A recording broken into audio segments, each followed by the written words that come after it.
All right, welcome back. It's time for us to get into the news review segment. And today, on the news review segment, we have some interesting topics. Of course, you know, yesterday was budget day and a lot of conversations around the budget. Now, let me just walk you through some of the subjects that we'll be tackling this morning. The 2025 budget is basically covering the entire conversation this morning. Government scraps betting tax, e-levy, and emissions levy. Also, government eliminates 1D, 1F policy to cut wasteful expenditure. And we're also going to look at a 242 million Ghana cedi allocated. Ghana cedi is allocated for Akosombo Dam spillage victims. And so we'll be looking at these and maybe a few others in addition as we go along. Throughout the news review segment. My guests are they're seated, but before I introduce them to you, just remember that the segment is interactive and I do want to hear from you throughout the conversation we're having in this segment of the show. The WhatsApp line is 0204447033. Kindly use that to send us messages on your thoughts on the various conversations we'll be having. Also, if you happen to be watching us on our social media streams, YouTube, etc., you can use the hashtag Breakfast Daily as you make your comments, and then we can pick it up and read it out on air. All right, so let me introduce my guest to you. I've been joined in studio this morning by Nuong Falon. She's an NDC communication team member, as well as Dr. Ikria Mwakon, MPP communications team member. Ladies, you're both welcome. Thank you so much. How you doing? I'm very well. Yeah? After the reading of a brilliant budget, the people's budget, Abampa, Abagana, and you can feel, yes, are you not happy about the budget? The people are rejoicing. Okay. I don't agree. It's normal. Nurses and teachers are rejoicing. Young men and women are rejoicing. Free sanitary pads, young girls are rejoicing. You have no idea the ramifications of period poverty, especially in our rural areas. There are students who do not go to school when they have their period. This has been addressed. Nurses and teachers' allowances, there's been provision for it. Betting tax, cancelled. E-levy, that e-levy that was forced on Ghanaians. I remember the heated discussions surrounding e-levy. And at a point, people were literally begging for that tax to be removed. Okay, it's just your intro. Yes, allow me to introduce. It's just your intro. No, there are people who, after listening to that budget, there are people who are calling that we should go back and do the election again so they can come and vote for NDC because they didn't vote. Even MPP members, assemblymen and women are happy. MPP affiliated assemblymen and women are excited about the budget. The allowances you did not give them, we have made provision for it. What else is there? All right. Agree. I think the excitement surrounding this budget, it just goes to show that His Excellency John Mohammed's administration is surely investing about 80 million in government communication because it is a budget of optics. They prioritize how things look over function. Let's go to the COVID levy, which has not been removed yet. Let's talk about the e-levy. It was something that was introduced when the country was going through a tough time. When His Excellency Dr. Mahmoud Bawumia was campaigning to be given the shot to lead this country, he did say he was going to cancel it. So if you come and you've cancelled it, all well and good, isn't it? But you went ahead because of your passion for optics to overdo things, like to declare that you've removed the VAT on motor insurance. Does it exist in one? It doesn't actually. After I heard that, I decided to go and look at my own insurance documents to see if there's a line item for VAT. I have the said insurance documents here, and after perusing for years, I still do not find this VAT on motor insurance you say you have cancelled. So, on that note, it just goes to buttress the fact that, as the Honorable Afenyo Makin said, it's an exam budget. It's a budget that is more focused on optics than to deliver on what the people of Ghana want. The Honorable Finance Minister went to the market to speak to market women, and they told him their concerns. They wanted a reduction in the cost of living. What was said in your brilliant budget with regards to cost of living? The NDC is happy, they are tickling themselves and laughing because they think they've achieved something. But the fact of the matter is you still go to the market and you are still paying a large amount of money for things. You are still paying huge sums for transport. You are still paying huge sums for electricity. So, what we expect is for the prices of goods and services to drop. And I did not hear anything of that sort. We'll go on to the exaggerated and suspicious large amounts of money that this government has budgeted to spend. In total, you are spending about 290 billion, which is way more than we spent in 2024. You said you were going to give us a lean government, but now the lean government is seriously pregnant and has a pot belly on top, because the money allocated to the office of the president has jumped from 8.3 billion to 11.3 billion. So who are you trying to deceive? I can now understand the huge allocation to the Honorable Felix Ofosu-Kwakye so that he can manage all of this and continue to spend while the people of Ghana suffer. There was something in there about electricity, but we did not get what we wanted from it. It was actually, if you read the wording, the indications point that we are going to pay higher for electricity. Oh, all right. Thank you very much. Can I respond? Yeah, let me introduce the topic, and then you can add that to your response. I think we've introduced our own topic. Yeah, I know, right? So we'll begin with the conversation on the scrapping of the taxes. So betting tax, e-levy, emissions levy, and so on. So let me just quickly read a story for context for the benefit of our viewers. Let's take a look at this one from here. I'll take you to citynewsroom.com. We have a story by Abigail Arthur. It says 2025 budget government to scrap e-levy, emissions levy, betting tax, and other taxes. In a significant move aimed at easing the financial burden on households and businesses, the government has announced plans to present the necessary instruments for the abolishment of several taxes in the 2025 budget. Now, Finance Minister Dr. Kesel Atuforsen outlined the tax cuts during his budget presentation in Parliament, emphasizing the positive impact these measures will have on disposable incomes and business growth. Mr. Speaker, I quote, we will abolish the 10% withholding tax on winnings from lottery, otherwise known as betting tax. We will abolish the electronic transfer levy, e-levy, of 1%.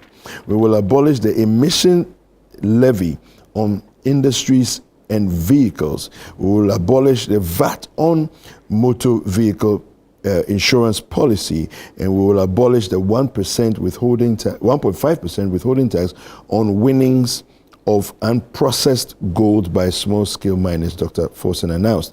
He further explained that the removal of these taxes is intended to ease the burden on households and improve their disposable incomes. Mr. Speaker, the removal of these taxes will ease the burden on households and improve their disposable incomes. In addition, it will support business growth and improve tax compliance, he stated. All right, let me start with you now. I'd just like to respond to the e-levy that she mentioned. E-levy was introduced into this country. The argument was made that once we get e-levy, we will not need to go to the World Bank. What happened at the end of the IMF? At the end of the day, we still went to the IMF. They still held on to that e-levy. People still had to pay for it. At the end of the day, it failed to achieve the purpose for which it was instituted. And you would expect that it would be withdrawn, but they kept on with it. If NDC came and abolished even one tax, it has done a lot for the people. And it improves their standard of living. You talked about living conditions. You talked about Ghanaians voted based on the economy.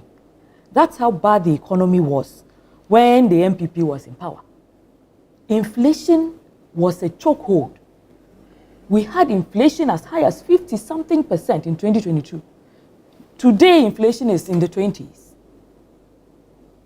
Whose administration took inflation to that level? So when you talk about, yes, it was the NPP. It wasn't the NDC, was it? The NDC took over 2 months, 3 months ago. We brought it down to... You brought it down to so 23. You inherited... Yes. Are you serious? You took inflation up to over 50%. You brought it down to 23, and you think it's an achievement. What was the world? Who took it up? Who took it up to 50-something in the first place? It was the MPP that did that. So if you brought it down to 23, we should clap for you for destroying the economy. I don't think so. I think, in fact, you should be apologizing to Ghanaians for those figures. Look, when you come down to it, the NDC has done a lot for Ghanaians in this particular budget. There's a saying that, how do you say it? There's no way I expect the MPP to get up and say they are impressed by the budget, because it would be an admittance of their failure. So it's not possible. Yes, but you cannot make up criticism. And looking at the budget, that reduction and the removal of the betting tax, I see them on air going on and on about how, it's not true. They are confused, trying to confuse Ghanaians, mixing it up with the lottery tax, which are two different things. The tax 10% on earnings from betting was instituted. Even in 2023, the GRA reported on it. City News carried a story on it. In 2023, towards the middle, to the end, over 80 million was accrued from that betting tax alone. So how do you tell me that this is a tax that does not exist? The young men and women who are engaged in betting, they feel it, they know it, they see it. In fact, yesterday, some of them were posting screenshots of them trying to cash out from their winnings. And it was clearly there, 10%. I have them. I have all the evidence. It was a tax. There was a lottery tax that was not instituted. That's completely different. But the betting tax, it was applied, and the monies were collected by the Ghana Revenue Authority. The Ghana Revenue Authority reported on it. The media reported on it. So if NDC showed up and took away, we promised 10% to remove that 10% betting tax. We have done it. We promised to take away e-levy. We have done it. If these taxes were not worth it, the MPP during their campaign promised Ghanaians they will remove these same taxes. Meanwhile, you are the ones who instituted the taxes. There was, we saw Miracles, Abuaji, and all those others. They were holding placards, campaigning for Bawumia, promising the ordinary Ghanaian that they will take away these taxes. If the taxes were so bad, why did you institute them to begin with? So I think that even if we have decided that we will not celebrate the budget that the NDC has brought out, let's at least sit it out. Because the people of Ghana, they feel the relief. Do you think that this e-levy tax did not further drain the ordinary Ghanaian and further reduce their, standard of living? Imagine that I have disposable income and I have to pay e-levy from that disposable income. At the end of the day, you have eaten into my disposable income, and I have less of that disposable income to pay for goods and services. We have kicked off that e-levy. Ghanaians are happy with it. Ghanaians are satisfied with it. If we hadn't done it, it would have been a different story. We would have been criticized for it. Now that it's been done to you, people don't want to give credit where it's due. Okay. NDC and mediocrity. I am shocked. A tax that was introduced by the end of 2024, both sides of the political divide had decided that tax should go. You come, you remove that tax. You expect us to throw parties and celebrate you. Mm-hmm. I mean, that is just surprising. Let me just quickly go on to the matter of the betting tax. It is not our fault that your finance minister did not put the wording right when he was coming to read the budget. It is not our fault that your finance minister did not list the proper LI, which repeals the 10% withholding tax on betting, and he confused it for lottery. Let me read to you what your Minister of Finance went to Parliament and said, and you will know who originated the confusion. We will abolish the 10% withholding tax on winnings from lottery And the LI, you know, when you are trying to introduce a tax or something to Parliament, it requires a law. The law that brought in this betting tax is the Income Tax Act 2023. You can go through the budget and check if anywhere he listed that tax. So it's obvious that your finance minister was confused on that issue, and all we tried to do was establish the facts as they are. If you are trying to abolish the 10% withholding tax on sports betting, then do it the right way. Nobody has problems with that. But don't come and talk about the tax on lottery winnings, which we never collected, and confuse. Yes, so if you've repealed it, that could be enforced. Yes, that if you've repealed that, then be clear about that. But you bring the wedding to suggest lottery when you mean betting tax, and you fault us for pointing it out and being meticulous about that. But he said 10% withholding tax on winnings from lottery, otherwise known as the betting tax. When betting tax was introduced, it covered lottery and it was both lottery and betting. Yes, and it was all called betting tax. So it is right for him to say betting tax. But you said winnings on lottery, and you can go and check the acts that he intends to repeal. Is not a law. No, Don't you have it? No one. The acts that he intends to repeal to cancel this betting act, and go and check if the amended Income Act of 2023 is there. That is what brought it.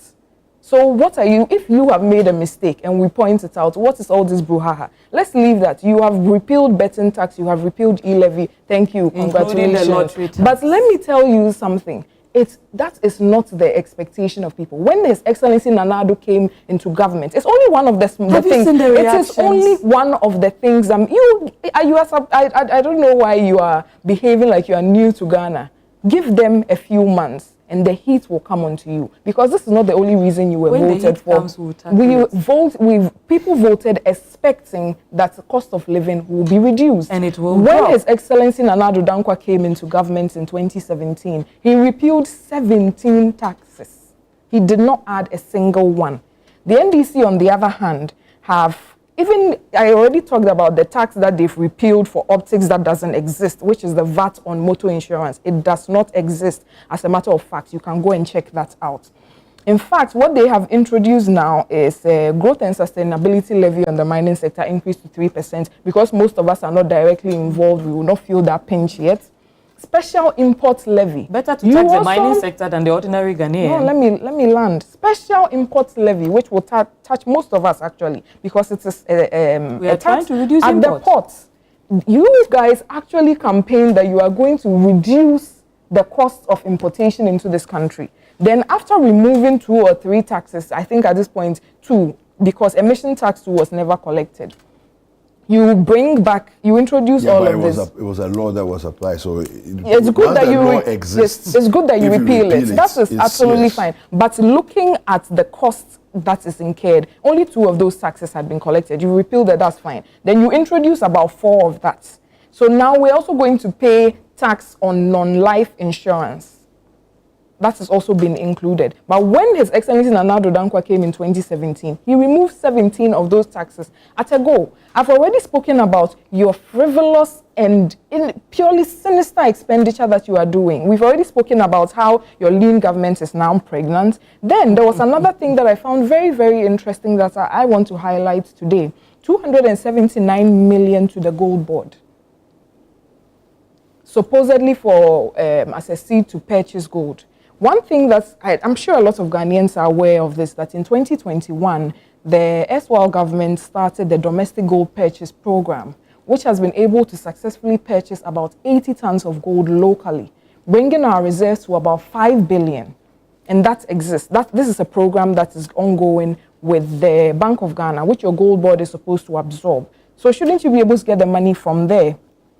You are now seeking to create a monopoly for Sami Gyamfi to be the only one to be able to buy gold and export in this country. You mean his institution? Because PMNC, it's not the individual. the national ASEA already exists. You are now going to make this gold board an ASEA. All I'm trying to, the point of this question I'm pointing is that the 270 9 million to the gold board. What is the purpose of it? Because again, it's not like it's something new the NDC is buying gold to be able to stabilize the city and shore up our forex. No, the domestic gold purchase program has been there since 2021, where our gold reserves reached about 5 billion. So if you are sort of continuing that and changing that into some form of monopoly, why do you require an extra 279 million? It sounds very sinister. Is that another avenue to loot and share because of the 8 years you spent in opposition? These are the questions that were going through my mind when I was reviewing your budgets. That was just fraught with so many problems. And as the opposition and the minority in parliament, we are dissecting the budget, and we are going to also present our thoughts on that. And I call on all Ghanaians to stay tuned for that, because I know very well the document of the budget is so thick. They are counting on you to not be able to peruse it all. That's why they are spending 18 million. Everyone has read this budget. That's the abridged version, no Fallon. No, it's here. That's the abridged version. The main budget that has how much you are spending on the Office of Government Machinery, it is not in the abridged version. How much you are spending on salaries at the Office of the President, which now has gone to 2.7 billion. From about 300, let me even make it 400 million. Just last year, it's gone to 2.7 billion. It's not in that abridged version. That's what I'm saying. You people are counting on Ghanaians and all of us to not peruse that thick document so that you can pull a fast one on us. But no, we will not let you have that. You have created your own assumptions and your own interpretations of whatever figures you have seen in the budget.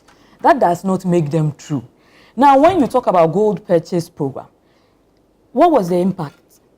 What was the impact? It was meant to help stabilize the city, reduce the prices of fuel. What did we see the impact? No one. We were still paying for, I allowed you to land, we were still paying for fuel at what cost? When you people took over, do you remember the price of fuel? At that time, we could buy fuel comfortably as normal working Ghanaians. Fuel went high till it got to, in fact, we couldn't believe that it would even get to 8 cedis. And then Ghanaians started teasing you that the fuel would break the 8, the dollar would break the 8 before the MPP would break the 8. And it happened. It happened. We were in this country when fuel prices became completely exorbitant. We couldn't afford it. What happened to the currency? Depreciated to an embarrassing extent, to the point where when you were leaving, you left the cedi at 16 cedis. Around the election time, you tried to play some tricks to, force an artificial reduction just for optics. You know so much about optics because you have practiced it. You have practiced so much populism to pander to the optics. So you know it. At the end of the day, this whole gold purchase program, what did it achieve for Ghanaians? It didn't achieve the purpose for which it set out to achieve. So when the NDC comes, and we say that we are working on it, you can best believe that we are working on it. Since the NDC took over, has the cedi depreciated further? Yes, it has actually. When you were leaving, it was 16 cedis. How much is it now? 15, actually. 15. No. When you were reading your budget yesterday, there was an the cedi artificial appreciation so that during the elections. And that appreciation was, of course, cancelled. It was artificial. You pumped so much money into the system, so much dollars, to force a reduction just so Ghanaians could vote for you. At the end of the day, Ghanaians still didn't vote for you. So I do not understand exactly what you mean. So at the end of the day, when we come in, and when we talk about some of these allocations that have been made to institutions, let's focus on the institutions instead of mentioning individuals, because no money has been allocated to Sami Jenfi. Money has been allocated to the institution that he runs. That institution is supposed to ensure that we bolster the strength of the cedi to avoid the kind of depreciation we saw under the NPP. And that is what that allocation is for. Okay. The Office of the President, the whole information ministry has been cancelled. We have so many agencies that have no money to run. Even NCCE, there are so many institutions. How do you think all that is being performed by a few people? And they require 70 million for capital I'm not saying expenditure. They require. Did you check the details of that capital expenditure? Are they paying all that money into their pockets? They're not. It is work done for this country. You do not expect that it will not incur any cost at all. I don't. If we talk about looting and sharing in this country, it's the MPP that is renowned for corruption and looting and sharing. Okay. Quick minute. All right. So now you are in government, and so the shoe is on your foot. Agreed. The question and the problem with gold board is, yes, the domestic gold purchase program, you can read on it, and a lot of people have written nice pieces about it because it did stop the hemorrhaging. And we did articles. bring our reserves for gold to about did it 5 stop? What did it billion, stop? Can you show us 5 what? billion US dollars. So that gold is there. So if you want to continue buying and selling gold, what do you require 279 million US dollars for? That is the simple question. Not about what use it had, because it's the same thing you are seeking to continue to buy gold locally to stabilize the city, which is what the domestic gold purchase program was doing. That has already been going on for some time. So why do you require 279 extra in appropriation? That is the question. All right. Thank you very much. We're going to take a quick break. When we come back, there's more conversations right here on the news review segment of Breakfast Daily. We'll be right back. All right, welcome back. It's still the news review segment right here on Breakfast Daily. And some messages have come through. You can share your thoughts as well.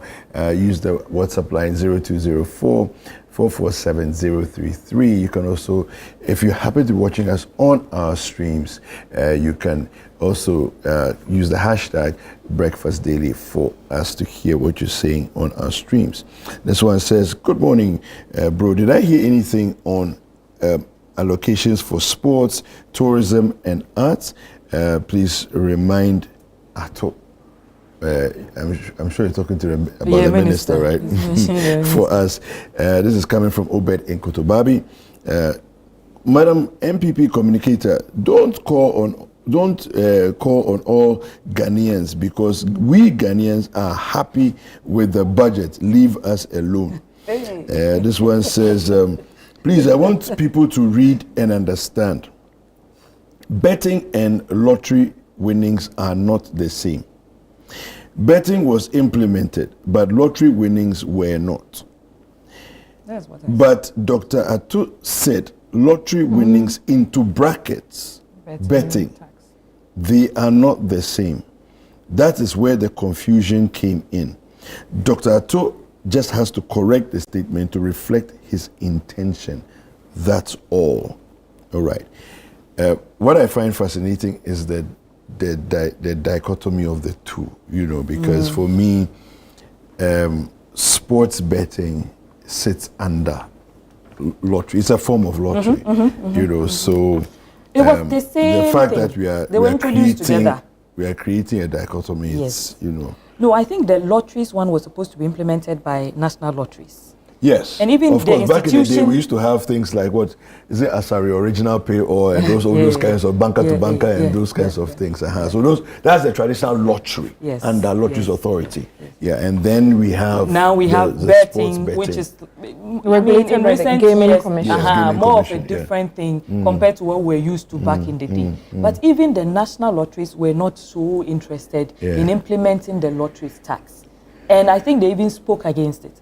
But that thing was instituted. It was there. It was introduced by the NPP. Now, under that, you have the lotteries and you have the betting. Okay. Right? The betting was fully implemented. It's the lotteries that was not implemented. We understand that.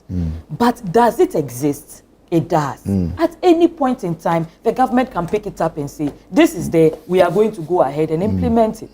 So if we come and so the repeal is to make sure that it doesn't exist. Thank you. And then, okay. It's been repealed, whether it's being collected or not, it's been repealed. The one you are collecting, which is the betting, it has also been repealed. All right, let's go and talk about the government eliminates 1D, 1F policy to cut wasteful expenditure.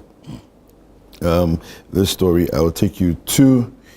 Let me just, so expenditure on Ghana Cares YouStart, and this is citynewsroom.com. Ghana Cares YouStart and 1D, 1F will be eliminated, as Forsen quoted there, in a significant move to streamline government spending and enhance fiscal discipline. Finance Minister Dr. Kessiel Atuforsen has announced the elimination of expenditures on key programs, including Ghana Cares, YouStart, and the One District, One Factory initiative. Now, measures were announced during the presentation of the 2025 budget statement in Parliament on Tuesday, March 11th. Now, Dr. Atoforsen explained that the decision to cut funding for these programs is part of the government's broader fiscal consolidation strategy aimed at reducing wasteful and duplicative expenditures. Additionally, the Finance Minister announced plans to reassign the functions of the Coastal Development Authority, Northern Development Authority, and Middle Belt Development Authority to the district assemblies. This move, he stated, aims to streamline operations, reduce administrative costs, and improve efficiency in the delivery of development projects. And so that's the story we have for you. Yeah, so let me come to you on that. Okay, so I'm quite surprised he wanted to use that phrasing as in to cut costs or something like that, because we have already established here that even though they promise a lean government, it is far from that, and they are spending so much more money on the office of the presidency. Why not cut costs there? During last year's, the third cohort of the Afrobarometer report, they did put a question to the people of Ghana that what are some of the policies that you don't want touched, no matter who comes into government. 1D1F was there. 1D1F has helped, assisted, and with the number of new factories and the old ones that has been assisted, the total is about 169, with 152 under construction. There have been 12 pharmaceutical companies that have been assisted under 1D1F, including Atlantic Life Sciences and a couple of that. Badukwan Fruit Factory, Darko Farms. It's like NDC is just already existed. I said that. 1D1F is not, and this has been said several times. You guys always just try to do that, I don't know, as a form of propaganda or something like that. 1D1F is a broad industrialization drive that, yes, it does upgrade and provide funding for existing factories. It does construct new factories. So yes, Darko Farms existed, but go and compare what Darko Farms was to what Darko Farms is now. Badukwan Juice Factory, there's been rice factory, Wale watermelon factory, so many factories. And as I was saying, it just seems like the NDC is anti-industrialization. If you look at the growth rates of this country, that has now brought us to about 5.7, that we are all rejoicing about it. A large part is due to an increase in the industrial sector growth. Then you come and you cancel 1D1F. 1D1F, that has, during its very short time, has secured loan facilities of about 3 billion for participating financial institutions. This is something that was working. Number two, this is something that a majority of Ghanaians, over 70%, wanted maintained. So even if you want to remove CODA, whatever, Middle Belt Development, fine, but not 1D1F, something that is helping to improve the industrialization sector of our country. But it's not surprising, because NDC and PNDC, I don't know what itches them when it comes to factories. After the first time during your PNDC era, you sold over 300 of our factories. Now His Excellency Nana Addo has come and came and wanted to improve our industrialization sector. That also gets under your skin, but you can find money to spend about 70 million buying cars for the communications at the office of the presidency. I mean, come on. That is untrue. That is untrue. Which cars have been bought for who exactly? What does capital expenditure go to?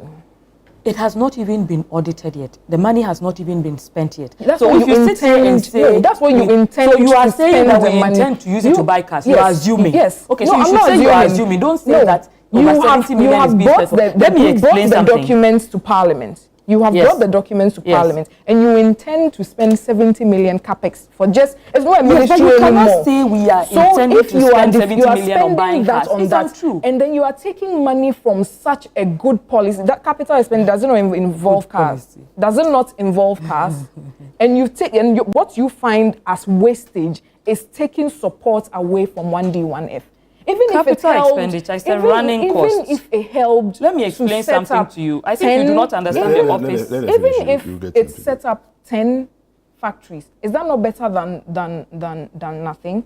In your first phase of John Mahamad's government, His Excellency, how many factories was he able to build and assist? I've just given you 162. Some of them, gladly, I will admit to you today, some of them, by some means, have been left unused. but a large batch of them are doing well and contributing to our industrial growth.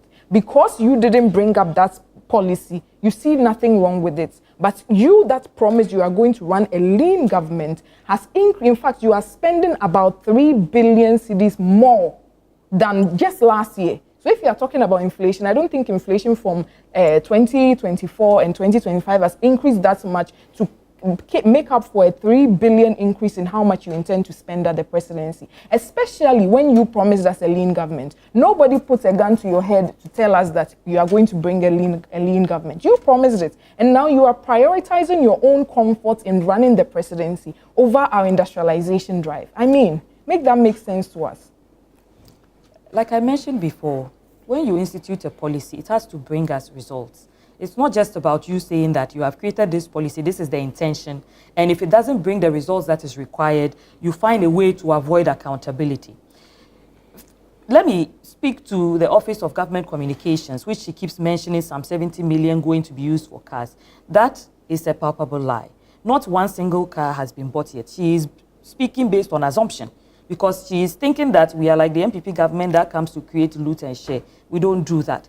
The Office of Government Communications has jurisdiction over 5 agencies. There's ISD, Ghana News Agency, GBC, Graphic Communications, New Times Corporation. All these come under the budget that you're talking about. So when you tell me that this budget is going to buy cars for some communicators, who bought a car? I'm a communicator.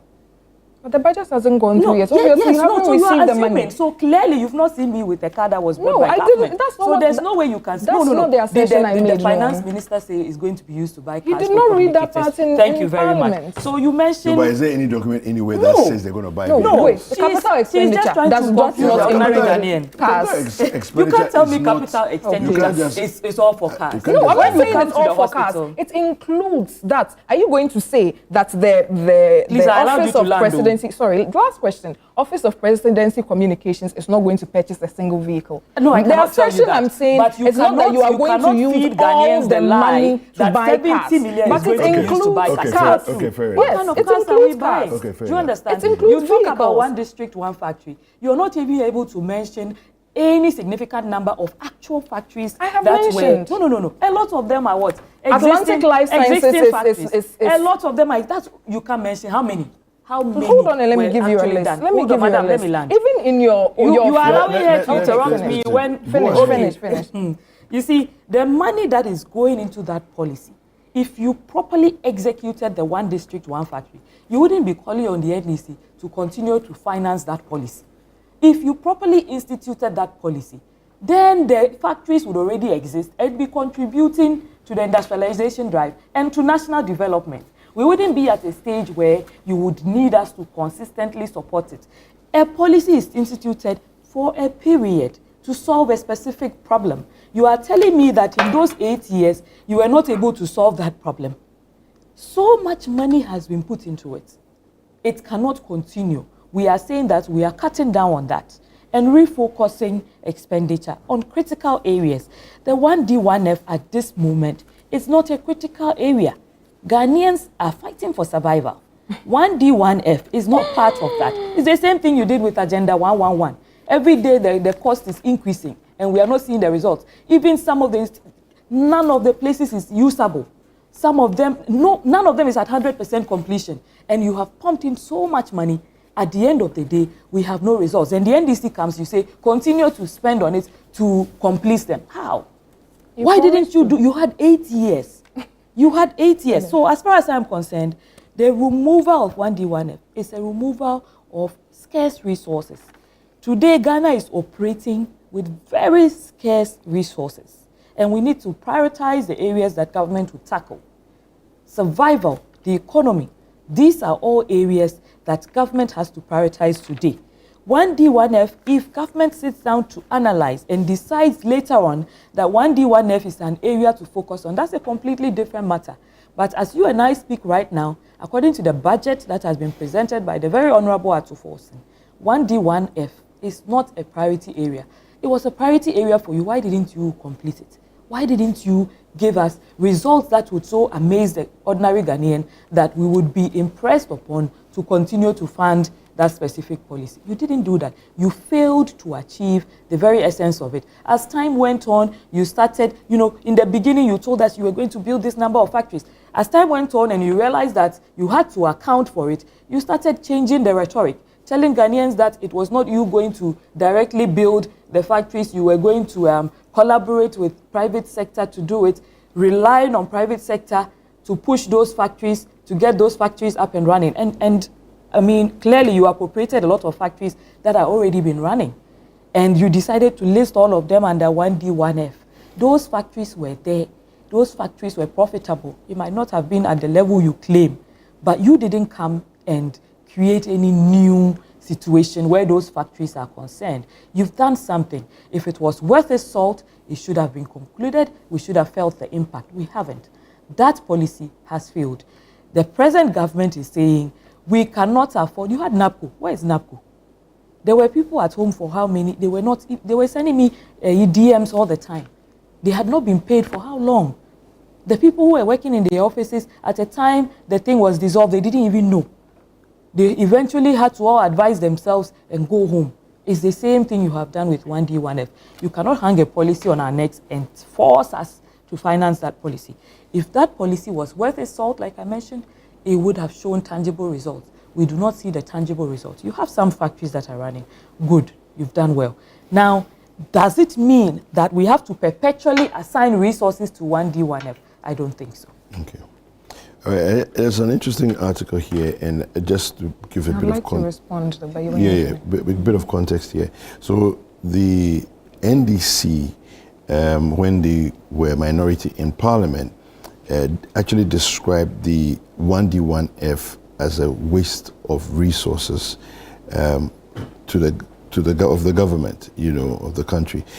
So there's, let me just take you straight to the some findings that they had when they analyzed the document, the policy document. The analysis of 5 key objectives of the 1D, 1F, which commenced in September 2022 and ended in December 2022, concluded that in the light of the limited time remaining of the party in government, and considering that only a limited number of factories, whether green or brownfields, are running, it can be concluded that the policy is not working and has not made any progress in the quest to moving the country from an agro-based economy to an even semi-industrialized economy.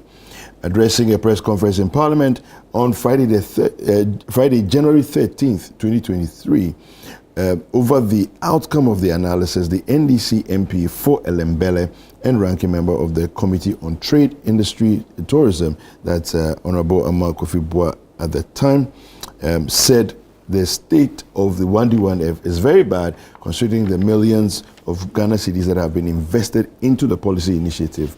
And so this is something that, just to give a bit of context, something that they've already, is a position they are taken. There's a position they took from the very beginning. That it didn't look like something that was efficient. It's a position they are taking from the very beginning, but it doesn't change the facts on the ground. Again, I'll be surprised if the NDC actually saw something good in it. But that is why I commented on the Afrobarometer report. That was research survey from Ghanaians, where over 70% of them saw the need in maintaining 1D, 1F. Close to 169,000 people have been employed in these factories. The industrial sector grew of Ghana by 8.1%. So that's the highest area, the highest sector that has experienced growth in the last year. So how can you say that it is not working? The 1D, 1F is not a policy where, again, the NDC always tries to do this. We are MPP, we are center right. Why would we set up a policy to build all these factories to be owned by the states? That was never the thinking behind 1D, 1F. It was to create a very enabling environment for industrial growth. So you have a good idea that you want to institute in this constituency. You go to the 1D, 1F secretariat. They look at it. If it makes business sense, they assist you to get the financing. Sometimes they give you some tax cuts on that to be able to create a conducive atmosphere so that the industrial sector can grow. That is a very sensible thing to do. Countries around the world have replicated that model, and it has worked wonders for them. Even here, you have your opinion, and the opposition, I mean, to a party that ran out against free SHS, I'm not surprised that this is their position on 1D, 1F. But the facts on the ground do not support it. Whether some of these factories existed already, maybe sometimes their capacity was something like 1,000. That's how much they were able to manufacture. Now they've been able to have access to funds to open up their business, to employ 3 times sometimes what they wanted to do. You are bringing a 24-hour economy where you want factories to operate 24 hours to do this, that. But you are stopping the program that is building and assisting factories. 1D, 1F is not just to build factories. Sometimes you will also have an initial investment. How will you expect the person who is running the factory to be committed if they don't bring anything to that? And I've listed so many things. Even in your own Minister of Communications constituency, Ningo Pram Pram, that's where we've built one of the most modern pharmaceutical companies in this country. We have 12 of that kind. We have 45 agro-processing companies under 1D, 1F. So if you don't have Can you name them? Can you name these 45? No. Just give me the one in Ngo Pram Pram. The one in Atlantic Life Sciences. Okay. Well, we can't go through 45 minutes. No. I will send then it's very easy for us to just throw figures around. I'll send you the documentation on that. These are things that have gone to Parliament. I mean, I think even the write-up you read, all of this is there. They are grouped into green and brown fields. So this is something that is going on. It was a multifaceted, sometimes you are even just helping them with access to electricity. They come to you and you see how you can let that industry grow. That is what we wanted to do. You want to come in for one job, hire 3 people, 133 or whatever it is. Now I'm expecting that when I go to Ministry of Health, the secretary there, you are going to hire 3 of them so that one will come in the evening, one will come in the night. I don't know what anybody will go to the Ministry of Health to do in the night. That is the kind of thinking and rhetoric the NDC brought into power. Listen, I understand that you guys are enjoying a lot of goodwill. The people of Ghana are happy with you and not so happy with us. So whatever we say, it doesn't even sink in. But as time begins to go on, all of this will be exposed. How can you come and do this on 1D, 1F when you have already spoken about where you are giving money to? Giving money to a gold board that should already have funding, increasing the money you are sending to the presidency when you said you will not do that. But something that is going to give you factories so that you can run your 24-hour economy, that's where you draw the line. Come on. All right, let's do the final topic. I just wanted to quickly react to that. I think I've made it very clear that this money you keep hammering on, it covers more than 5 different agencies. No, I'm talking about the allocation to the office of the president. You mentioned free SHS. 11 billion. You finished. Yeah, you mentioned free saying. SHS. Listen, when you look at free SHS, you guys came and even campaigned against the NDC, claiming that the NDC was going to come and scrap free SHS. It was a big message for the people. Unfortunately, the people had gotten to know you. It didn't fly. Look, when we come to free SHS, do you understand how much money is needed to finance free SHS? There is so much money we have to spend on financing. 3.5 billion is needed for this academic year alone to fund the free SHS that the NPP instituted. What has the NDC done? Throughout those 8 years, you never gave us a tangible solution to free SHS financing. What did NDC come and do? You're taking money from infrastructure. Taking money from where? We have uncapped the GET fund, giving it an additional 34.1 billion to solve that free SHS funding. You created a problem, we solved the problem. No, what I said on free SHS do in this country was that the NPP comes and creates problems against free SHS. At mismanages that time, funds. you said free SHS the NDC was not possible. And it could not have been done. And we that promised to improve the free SHS. What have we done? You are asking people to pay money for boarding. We have now. solved it. How have you solved it in 2 months? The people you are borrowing from are doing that. How you borrowed us into a debt hole? Can we touch on the last topic, please? So the 242 million Ghana cedis allocated for Akosobo Dam spillage victims. Quickly, let's go on that one. I think that's a move in the right direction. That dam spillage has created a lot of health issues, housing problems, infrastructural problems. There are people sleeping outside. They don't have food to eat, and in that situation, there's always a lot of health issues which need to be addressed immediately. So I think also with that spillage, there was some destruction of amenities. Yes, amenities in that locality. So I think this is a very needed intervention. Thank God that It's just around the time of the budget, and it was quickly addressed. So we are hoping that going forward, there will be some improvement in their condition. And as President Mahama already mentioned, phase 2 of the Sea Defense Project will be tackled. We know that it was NDC in 2015 who started phase 1. When the MPP came, they refused to do the phase 2. That's why you are seeing all these problems. It would have been easily prevented. Former President Akufo-Addo, when he went there during the dam spillage, why did he go and say, oh, under normal circumstances, I shouldn't have been here because you didn't vote for me? It was a very embarrassing remark, very unfeeling remark. We were here when the former running mate for the MPP, Napo, was all over the place fighting against the inclusion of the Sea Defense Project in the budget. He said he was going to demonstrate against it. He said the people of Kumasi also needed it.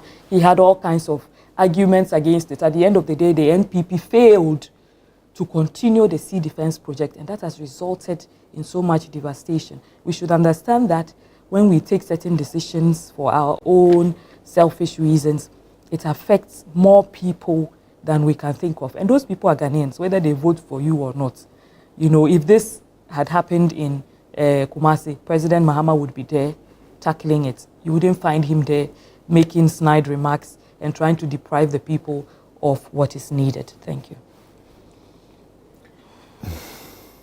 It's very interesting, the conversations we've had this morning, and it always just goes to expose the stance of the NDC.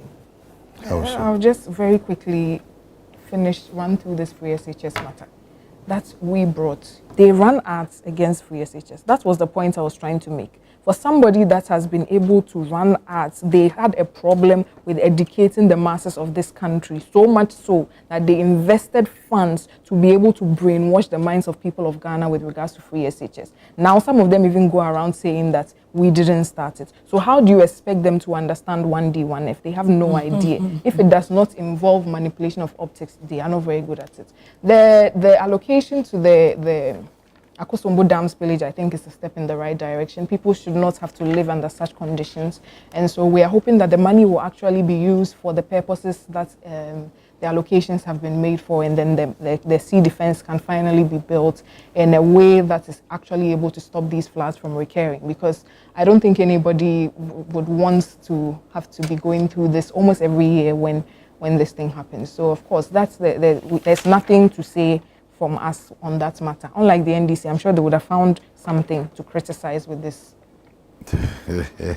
All right. Some messages have come through. This one. Oh, we're not allowed any last word. Oh no, you are. Yeah. Okay. Don't worry. I want to read some messages first, and then we have a little bit of time. So, I'm just realizing how this MPP government double charged us COVID-19 levy, both on imports and domestic. Okay, I don't know what that means.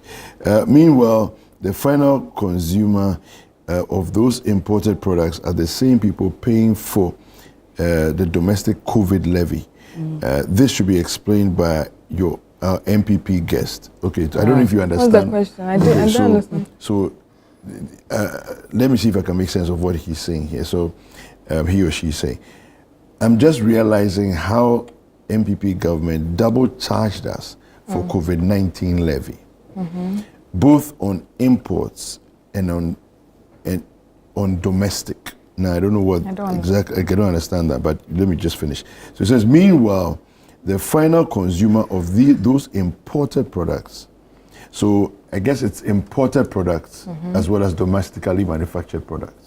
They both had COVID levy on them. I'm not sure how true that is. That's an assertion he's making. So it says, meanwhile, the final consumers of those imported products are the same people paying for the domestic COVID levy. This should be explained by our MPP guest. #Breakfast Daily. I don't know if you understand. No, that's something we'd have to come back to. What's his name? It's something we'll come back to. All right. And this one says, good morning, ChannelOne TV. This is Abdul Ganiu Mankarigu from... I think it's Abdul Ganiu from Mankarigu in the Savannah region. Yeah. Compensation to the Office of the Government Machinery is 2.7 billion under John Mahama. and Akufo-Addo's quote-unquote bloated government for 2024 was 327 million. The lean government is rather spending 2.7 billion. It's very unfortunate. According to Atuforsen, in the budget, 78 million will be allocated to Felix Ofosu to spend in just 9 months at the Office of Government Communication at the Presidency. Right, so you've tried to explain a little bit as to the disbursement structure, as in that there are 5 different agencies that he's running, and so on and so forth. There are 5 different agencies. I mentioned them. Again, GNA, Graphic Communications, all of these come under him, right? So it's very disingenuous to say that this is going to one single office, when we have clearly seen that there are 5 different agencies that he is working with, right? Oh, I also do not subscribe to this whole thing where that money has not been allocated to Felix Ofosu-Kwakye. It's been allocated to the office of Government Communications. So I don't understand exactly what they mean. Let me just go over the agencies that he oversees. ISD, that's Information Services Department. Ghana News Agency. GBC, our own GBC, Ghana Broadcasting Corporation. Graphic Communications Group, and New Times Corporation. This budget covers all those institutions. So it's not just going to the Office of Government Communications. The Office of Government Communications oversees many agencies, and this money covers all of them. If you spread it across, it doesn't even come up to the amount of money that you're talking about. But let's look at the highlights of the budgets that we have had. The NDC had a 120-day promise that it made to Ghanaians. It was a social contract. We said we would hold a national economic dialogue. We have done it. We said we would abolish e-levy. We have done it. Bet tax, we have done it. Emissions, we have done it. We would convene a national forum on education. That will be done shortly. So we have ticked the boxes of the promises that we made to Ghanaians. The NDC inherited an energy sector riddled with debt and corruption. Look at the wastage, even at ECG alone. It was a very shameful situation. The NDC in our budget has allocated 28 billion to ensure that we keep the lights on. It's a critical expenditure for Ghanaians, and we will keep the lights on. So focus on the wins that the MPP could not achieve, which the NDC has come and solved. The problem of the free SHS funding that they created, we are here, we have solved it. We are a solution-driven party. We come, we analyze the situation, the deprivation, the wastage, the confusion, the chaos, the suffering that the NPP descended Ghanaians into. We cannot come out of it in 1 year, but we have taken the right steps and the problem will be fixed. All right, I'm sure you will want to respond, but let me just read this quickly for you to then just add it to your response. So Atlantic Life Science is not under 1D1F because the day the president came for the inauguration, after he left, the company owner instructed every worker to remove the flyer of 1D1F. So we asked, and we asked why. He told Mr. Navi that the company is not for 1D1F. Well, we can't verify that this is what you're saying. That's what they were doing. They were claiming people's factories. But on the Ministry of Trade and Industry website, it actually says 1D1F, President Akufo-Addo commissions a $30 million factory at Ningo Pram, which is the Atlantic Life Sciences Limited. So, yes. Yeah, I think all these things go through Parliament. There's no need to dispute it. The president was there, whatever the owner of the company chooses to say or not say. I mean, the owner of the company denounced you people just like that. That's by somebody's word. How do we even verify that? There are pictures but of sounds like a worker. So right? how do you know the person is a worker? No, so how would the president go there to launch Atlantic Life? And as I already told you, once they left, they told them to remove everything. Even some judge was there. One district no, I'm just. Were you there? this is the person, someone to no. But Do you know? But were you there? Person, no. Ekia, were you there? I'm reading information But from we're the also Ministry reading. of Trade. You don't know Ekia. where this No, person but this is from. person is. Come on, no, That's what I'm saying. No, if you are saying I wasn't there, you were also not there. No, I'm telling you, I'm reading we are going by the information from the we have. Ministry of Trade, which came to Parliament. And as I already said in my earlier submission, 1D1F doesn't own all the factories. So it's not that the government of Ghana owns Atlantic Life Sciences. Exactly. As I said, we are a center-right party. What will be the mentality of building factories to own by the state? We collaborated with the private sector. We helped them in acquiring that $35 million to set up that factory they have. I already told you how much in total we assisted the companies under 1D1F to do. And this should show you that it's even a better initiative than building your own factories. People are trying to do this and you assist them to be able to do what they want to do. So 1D1F is a program. So it's not like you are allocating money to 1D1F for them to go and build factories. You are allocating money to 1D1F so that they can assist and drive the industrialization drive. It's as simple as that. And let's put that matter to bed. Number two, the matter of the bloated budget of the office of President Mahama's government is not only with regards to government communication. The entire budget that is going to support the office of government machinery has been bloated by 3 billion. So you are not delivering on your promise of lean government. Because you people left us loans that we have to pay. No matter how many... you people no, and please, I didn't interrupt you. So let me finish. Let me finish. So you cannot sit... You knew all of that. President Mahama has been president before, knew all of that, said he was coming to deliver a lean government. And just in 2 weeks makes a U-turn and increases the money by 3 billion. And you want us to keep quiet. Number two, you are talking about the matter of debt. NDC has made it an issue to be discussing the debt in Ghana cedis because there are forex losses and all of that. We borrow in USD. Right now, the debt of Ghana stands about 40 million, and the ratio that we've achieved is about 61%. The goal that IMF has set for us is 55. So only after how many years have we been in IMF? It's not even up to 4 years. We are about 6 points away from achieving the IMF goal when it comes to our debt sustainability goals. We were able to get about 20 billion US dollars of our debts forgiven, and so it's no longer your responsibility. That is effective debt management, to the point that even your Minister of Finance said MPP government achieved significant GDP growth and better debt management.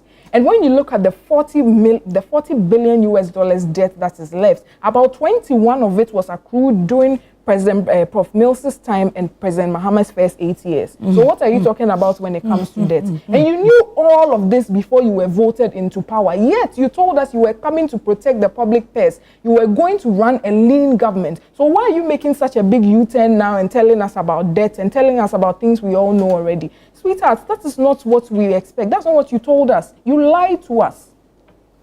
My lady, you borrowed this country into a debt. I've already explained the debt thing to you. Yes, but so you cannot say we should exclude it. I've allowed you to land, though, my lady. It's yours. I've allowed you to land.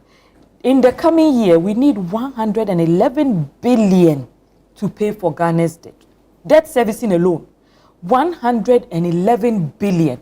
So if you decide to blame the NDC for this expenditure, it really is very dishonest, because this is a burden you have left. We cannot say we will not pay the debt. No, so right now, we cannot say we will not pay for the debt. Let me land. Please, you cannot say you are better debt managers.